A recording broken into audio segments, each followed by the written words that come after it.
Այս շաբաթ էլի ներկայացուցիչներս հավաքվել էին ու լուծում էին ինձ համար հույժ կարևոր խնդիրներ։ Օրինակ, թե ով է ավելի լավ շինում, բայց դե ինձ այդքան էլ չի հետաքրքրում։ Այս շաբաթ ընթերցվող ներկայացուցիչը էլի կպավ այն խեղճ ու կրակ մարդուն,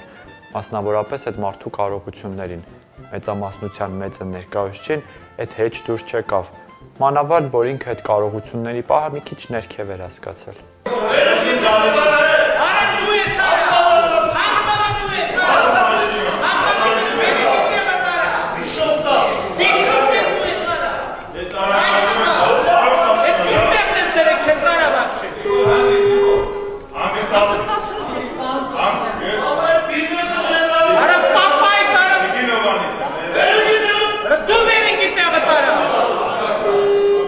Թարսվող ներկայացուցիչն ինձնից անպակաս էր այս շաբաթ։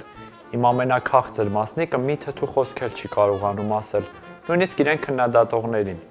Ասում է, որ ինքը շատ է սիրում թարսվողին, աղբոր պես, ու չի նեղվում, որ իր շաքարի մասին դառը բաներ է ասում։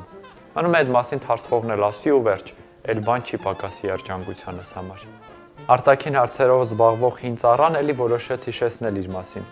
Թե քիչ-քիչ է խոսում, ես էլ շուտ-շուտ մոռանում եմ։ Ասում է, որ ուզում է էլի ներկայացուցիչ դառնալ, այն էլ մենակ չէ, ուրիշների հետ, թե ում հետ, ինչի համար ու ինչ անունով, պարզ չէ, դեռ բան չի ասում։ Ոչ ասում է երկրորդը կապ ունի, ոչ էլ ասում է կապ չունի, բան չեմ հասկանում։ Այս շաբաթ շինելու մասին մենակ ներկայացուցիչները չէ, որ հիշեցին։ Իմ տաղանդավոր շինարարներն ու ծառաներն իրենց գործն այնքան լավ են արել, որ քիչ էր մնում մի քանի մասնիկի կորցնեին։ Հիմա չգիտեմ ոտքս աշ դնեմ, թե ձախ, մեկ էլ տեսար մի տեղից ընկնեմ։ Հաուես ոչ մեկին չի անհանգստացնում, կանցնի կգնա էլի։ Ինձ համար մեկ-մեկ արդարություն էլ է լինում, բայց ափսոս, որ արդարության հաստատողներն ինձնից չեն։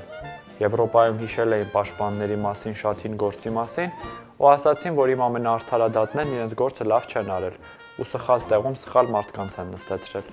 Ու այդ սխալների համար հիմա պիտի ես վճարեմ, իմ գրպանից։